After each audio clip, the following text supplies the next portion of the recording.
El Banco Central del Ecuador es dueño de una parte de 3 instituciones públicas. Así lo anunció el ministro de Finanzas, Carlos de la Torre, luego de que el gobierno central le pagó una parte de la deuda con acciones de estas 3 instituciones, entre ellas Banco del Pacífico y Banecuador. Juan Carlos Aisprúa nos explica.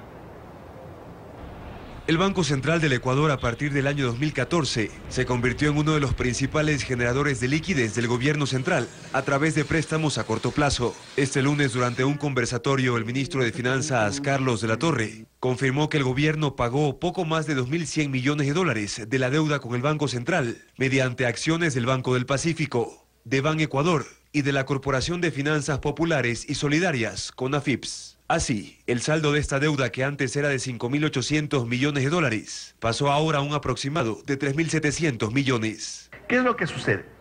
Evidentemente, el Banco Central pasa a ser propietario de acciones de entidades financieras públicas. Para el secretario de Estado, son instrumentos financieros que incluso pueden generar rentabilidad. Le dan un rendimiento que es aproximadamente 45% más alto que el rendimiento que le daban sus inversiones en títulos del Ministerio de Finanzas. Entonces, desde esa perspectiva, se mejora notablemente la composición del balance del Banco Central. Pero José Hidalgo Payares, director ejecutivo de la Corporación de Estudios para el Desarrollo Cordes, piensa lo contrario. Afirma que esas acciones difícilmente podrían ser negociadas en el mercado de valores. No entiendo bien quién puede ser el comprador interesado en esas acciones. ¿Por qué no cotizan en el mercado? Porque son instituciones públicas, no son instituciones, digamos, como un supermercado, una empresa, una sociedad anónima que coticen en bolsa y que por lo tanto cualquiera puede estar interesado en comprar sus acciones. Y considera que se debió esperar para devolverle al Banco Central esos recursos en dinero,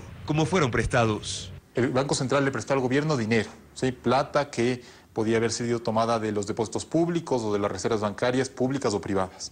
Y por lo tanto se esperaba que el gobierno le pague también en dinero al Banco Central para que el Banco Central tenga la liquidez suficiente en caso de que los bancos, por ejemplo, retiraran el encaje en el monto que permite la ley, o que el sector público también tuviera que retirar una parte de lo que tiene en el Banco Central. Según cifras del Ministerio de Finanzas, hasta abril de este año, la deuda interna del Ecuador sumó más de 13.000 millones de dólares. Sin embargo, en este monto no se incluyen los compromisos con el Banco Central, porque, según el gobierno, fueron préstamos de liquidez a corto plazo.